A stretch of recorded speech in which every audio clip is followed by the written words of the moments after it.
Hey everybody, welcome back to Champion Sons and our NCAA football series with the Texas Tech Red Raiders. And we have got a heck of an episode for y'all today. Now we are going to jump into this game because recruiting is really about the same. We haven't had any additional commits yet. We haven't had any movement from anybody that we've seen previously. So right now, we are number one in the country. We're going to be facing off at home versus West Virginia. They are 6-4 overall, 4-3 in the conference, while we remain undefeated with just 2 games left in the season. And this one is going to be here at home, so I think it could give us an advantage. One problem with West Virginia, though, is they tend to be that kind of get out in the open on the outside edges, which is where we tend to have some falter, at least in the last few games when teams have been able to get to the outside of us. It's led to some poor defensive performances. So we are definitely going to have to pick up our pace in this one as we get closer to a Big 12 title game. And if we can win this game, I think we should be a lock for the Big 12 South to represent in the Big 12 championship. But on that note, let's jump into it as West Virginia will start out with the ball here. They have a 2nd and 12 as they hand it off to Rogers to the right side, and he makes a move, and he gets out to the edge, and Anderson chases him down at about the 42-yard line. Nick Rogers, 18-yard rush on that one. And that's what I was talking about earlier. Once they get to the outside, it presents an issue. Now West Virginia's going hurry up, back in the shotgun formation. They send a tight end in motion. Wynn's got the snap. He's going deep down the left side. He's got a man wide open. McIntyre is going to march this one easily into the end zone. Anderson was out of position, and we did have a zone, looked like a zone call there, but man, they called the perfect one, and they go deep on us on just their about 3rd play of the game. Not even close. Anderson tried to close the gap, but doesn't have the speed. And we get burned early on. That was a problem against TCU. It's been a problem the last couple of weeks. We've got to get this shored up as they put that extra point through to go ahead 7-0 here in Lubbock. A quick start for the Mountaineers, and the Red Raiders are reeling right now, trying to fight back. Here we come on the ensuing drive. 8 minutes ago in the first quarter, we're out here in a pistol formation, 3 wide. Holt's got the snap. He scans over the middle, rolls to the right, and he's got some space. He's going to take it himself, and he's at the 20, still going. 10, cuts it out to the right side and out of bounds at about the 7-yard line. Holt picks up 22 yards on that one. He's got 41 rushing yards in total so far on just this drive alone. So we do have a 1st and goal at the 7 as we are trying to get this game tied up. Holt is going to be in a shotgun formation, 4 wide. He's got the snap. Throws it off to the right side, an off-balance throw, and his first pass will fall incomplete here. Dominic Holt looking a little inaccurate. He has had that problem once again. Some of these things have started creeping through. We have been able to overcome them, and we're going to have to do that again today. So here we come out in a shotgun formation. Once again, Birch to the left side, though. And it's going to be an option keeper. Holt up the middle, into the end zone, touchdown Tech. Oh, my goodness. Oh, baby. Oh, baby. On that option play, he took it, held it perfectly, and ran into the end zone untouched. So now we're going to have to go for this extra point to get this game tied up here. 7.5 minutes to go in the first quarter, and it is up and through. So this one is tied, and let's take a look real quickly at what's going on around the Big 12 as Kansas State, number 18 in the nation, is leading the Oklahoma State Cowboys 7-0. A battle for possibly the top spot in the Big 12 North. So here comes West Virginia now back on their 2nd drive. Handed off to Rogers, bounces off some guys up the middle, but he's finally going to be brought down after only a gain of 2. Our defensive line stood tough on that one, needing to keep them focused and, keep pushing that offensive line. Keep the line of scrimmage. Dominate that one. As West Virginia comes out in a pistol, they hand it off to Rogers again, up the middle, cuts left, breaking tackles. Nelson finally brings him down after a gain of 10 yards. He should have been stopped back at probably around after only gain about 1 or 2, but he did squirm out of there, and we just could not make the tackle, so he picks up 10 and gets him a 1st down at the 29-yard line as they are on the move once again. West Virginia going to come out, pistol formation, Wynn scans over, has a snap, hands it off to Davis this time, and we're going to bust through. Robinson and Hayes get through to bring Davis down for a 1-yard loss on that play. That was a big defensive stop. We needed to see that from our defensive line, and that freed up Hayes to come through as well to combine to make that stop. So 2nd and 11, pistol formation once again. 2 tight ends to the left. They send Gordon in motion. Wynn hands it off to Davis up the middle, and he's going to run into Aaron Johnson and get brought down after a gain of only about 2 yards on that one. So 3rd and long, that's what we needed to get him into. This is where we can take advantage. Wynn is in a shotgun formation. 4 wide, has a snap. Pressure's getting there, and he lets it go. Oh, man, I thought we were going to get the snap. He let it go, but Johnson made the stop after only a gain of another about 1.5 yards, and that's going to result in this field goal opportunity for the Mountaineers. Game is tied at 7, 5.5 minutes to go in the first. The kick is going to be up, and it is going to go right down the middle as Mountaineers will take the lead once again in this game. 10-7 is where we stand right now. Now, they did stop us on a 3-and-out, so we did have to punt the ball away. So West Virginia has it once more here in the first quarter, minute 45 remaining with the 1st and 10. Now, Wynn drops it off over the middle, and Drew Tillman's going to catch it for a 4-yard reception. And that's going to keep them going. 2nd and 6. Here they come with their patented hurry-up offense. West Virginia on the move. Pistol formation. 2 tight ends to the right this time. Wynn, quick throw to the left. It's going to be intercepted by White. He turns around and takes it back to about the 26-yard line. He was actually behind his receivers. A poor throw by Wynn. He had gotten beat on the outside, but since the throw was so off, White was able to come up and make the interception. And that's a big-time turnover. That is a momentum breaker for them. And it gives us all we need to start getting our offense moving a little bit more efficient. So 1st and 10 now from the 26. Play action up the middle. Drop it off to Rivas, who's going to be brought down over the middle for a 25-yard gain. Zach Rivas, his first reception of the day, got open on that play action and then delivered with the actually being able to make the catch and just unable to get into the end zone, could not fight through that one tackler. And he's going to be brought down 1st and goal at about the 1.5-yard line. So we will spread them out 5 wide, shotgun formation.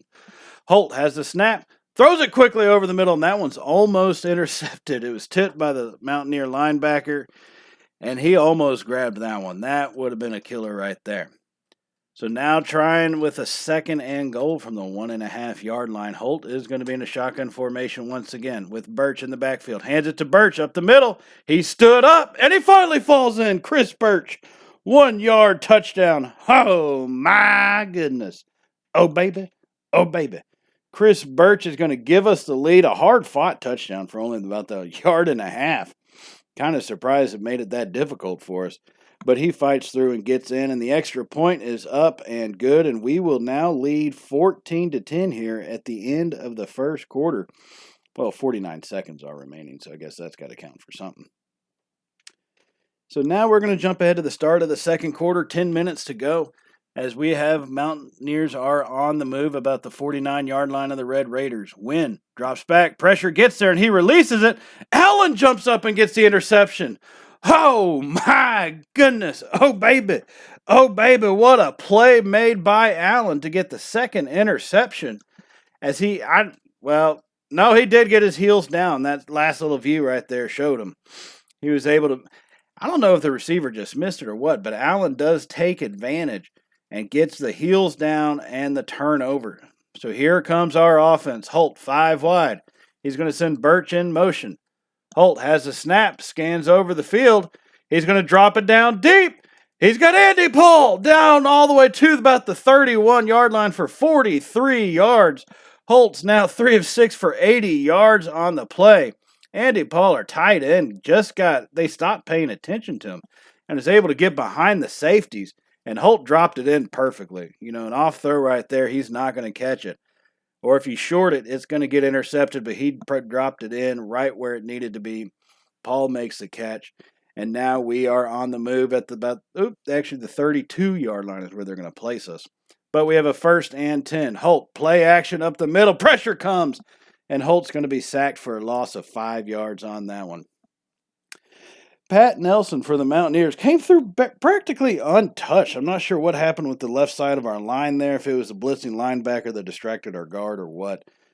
We knew our offensive line wasn't the greatest, so pressure does come fairly regularly, but normally they don't come through untouched like that. So now to bounce back, 2nd and 15 in a pistol formation, 3 receivers to the left. Holt hands it off to Birch right up the middle, big hole. Chris Birch lowered his shoulder for a gain of 9 yards, and that's going to make it 3rd and manageable. It's only the 4th rush on the day for Birch, but he's got 17 yards, averaging just over 4 yards per carry. And the Red Raiders offense now is a 3rd and 6 from the 29-yard line. Here trying to get a first down. We don't need the big strike. We just need a strike. We are 0 for 1 on 3rd down conversion so far today. Need to get that improved a little bit better. 4 wide in the shotgun. Play action. Birch drops it off. It's intercepted by Tate. He's bringing it back the other way, and he's finally brought down. A big mistake by Dominic Holt. Did not see the linebacker there.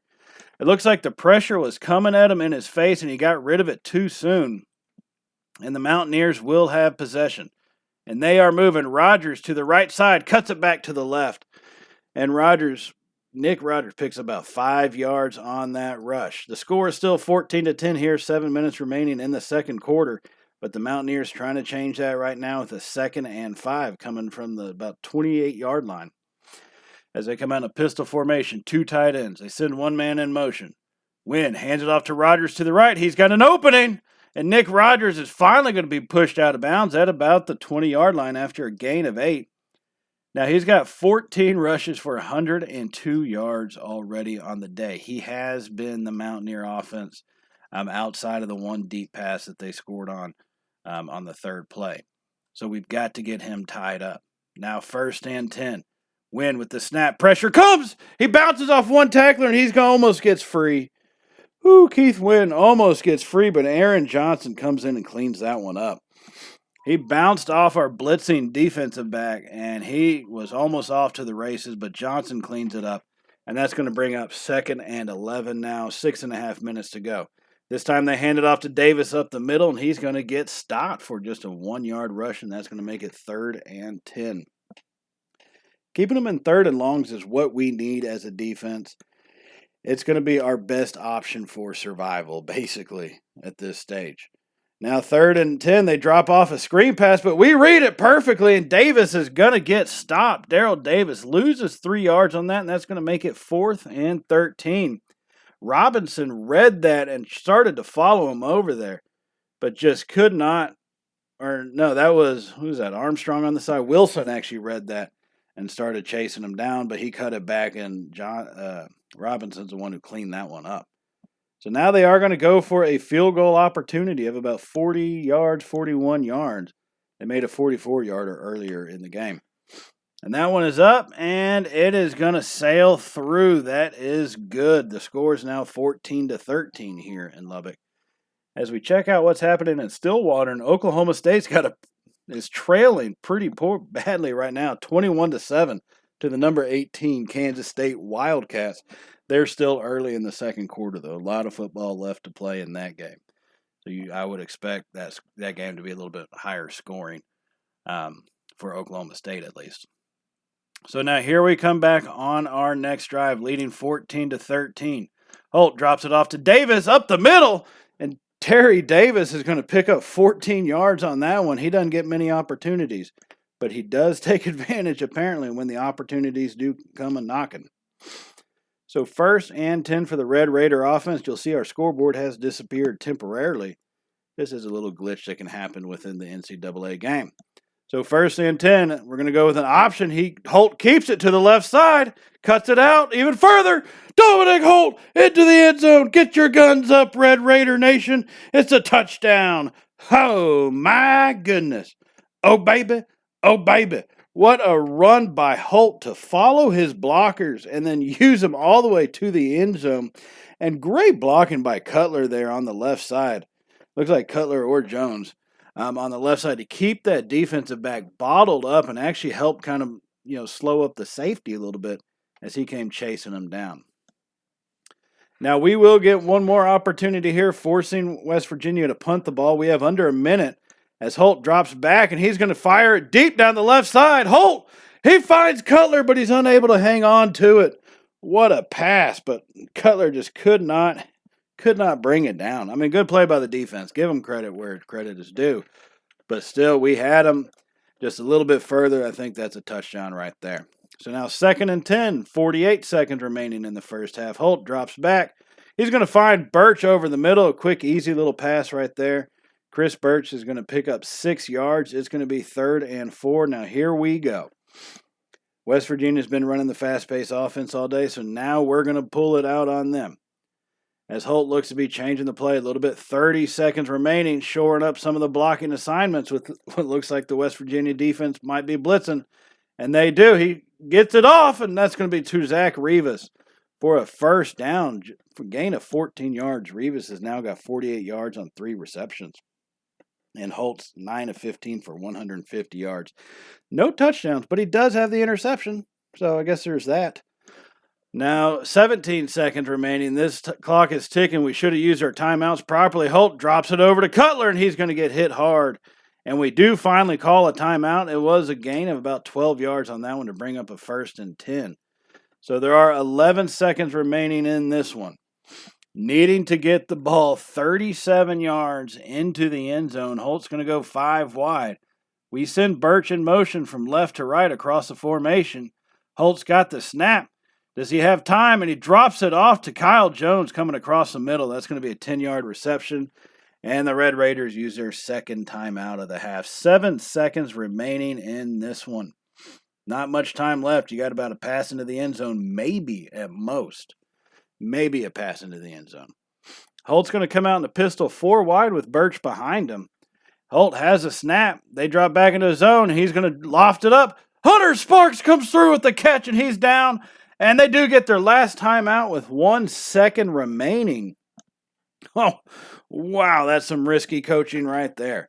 Called timeout with just 1 second remaining, and this is going to be looking at a possible field goal opportunity. And Harris is going to come out. Very rarely have we seen him truly kick the field goal here. They're running a fake. Kennedy throws it to Tranjan. He's into the end zone. Touchdown. Quentin Tranjan for the 1-yard touchdown. Jeff Kennedy did not see that one coming. Looked like we were just going to kick a field goal taken into half, 24-13. But not today, as we end up putting it into West Virginia's face with that touchdown right there. And now we take a look at what else is happening back in Stillwater, and Kansas State has extended their lead 27-7. And so for the first half, we had a pretty big lead, 28-13, especially with that fake field goal. And now we're coming right back at them to start out this third quarter. Holt with the snap, drops back. He's going to fire it off to the left side, and Rivas almost makes the catch, but it's also almost intercepted. Holt is 13 of 21, not having his best day passing. He has been at times rumored to be a Heisman favorite, or at least in the running for it, but he's going to need a little bit better performance than what he's putting on there in the passing game if he's going to continue on that pattern. So now 2nd and 10, Holt in a pistol. Play action to Birch. Pressure comes. He gets it away, though, and Mark Cutler comes through with a 13-yard reception. Holt hung tough in that pocket and delivered that pass when it had to be there. Last second, got it away, and the Red Raiders now have a 1st and goal now from the 10-yard line. So 10 yards is where we're at. Holt's going to be in a shotgun formation, 4 wide. He runs an option, hands it to Birch up the middle, makes a move. Chris Birch into the end zone. Oh, my goodness. Oh, baby. Oh, baby. Did you see the little juke move right there by Birch? Talk about breaking ankles. That safety, I'm surprised he can walk after that one. As we will get this extra point going and look to take a 22-point lead in this game. And there it is, ladies and gentlemen, 35-13. That was an amazing drive, and what a great run by Birch there to finish it off to get his 2nd touchdown on the day. Now, after forcing West Virginia to punt the ball, we're going to take over once again in the pistol formation right shy of the 50-yard line as we run a play action to Birch. Holt drops back. He's going to find Kyle Jones. Cuts it out to the right. Jones down the sideline. Into the end zone. Touchdown Tech. Oh, my goodness. Oh, baby.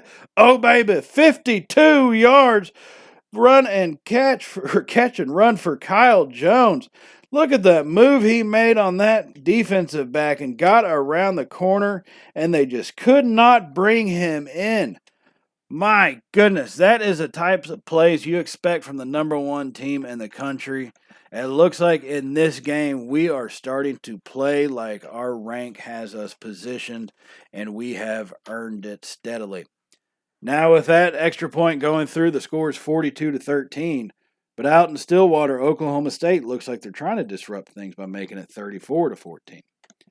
Now, we did go ahead and at that point have to put in, we didn't have to, but we put in the backups and both teams scored an additional touchdown. It had basically gotten out of control with our starters. And so our backups went through. They did score one time. Kennedy did drive them down the field. And Rivas got a touchdown on the ground. So, great performance. Our defense, I'm proud of those guys. The starters held them to 13 points. They had the one big play, but once we got ourselves under control, pretty much held them to only 2 field goals. So great performance by the team. We are number one in the country, a 29-point victory over a 6-4 team. Should help us continue to seal the deal with being the number one spot for at least one more week. Is what I'm hoping right now. So we'll kind of see how that shades out in the future in the next episode. But for this one, a lot of big plays. The offense held tough. We had our mistakes with the interception and all that. But we overcame that. We made a lot of big plays. Great runs after the catch.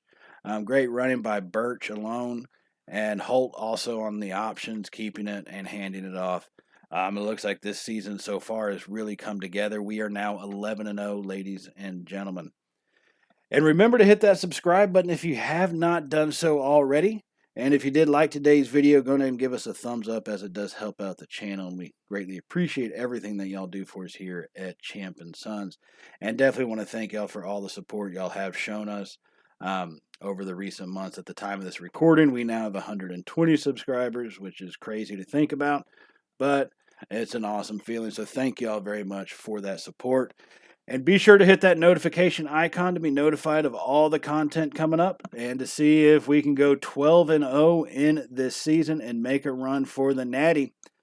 So with all that having been said, I do want to thank y'all for joining us. Everybody be safe. And, well, y'all know how it goes by now, right? Later, y'all.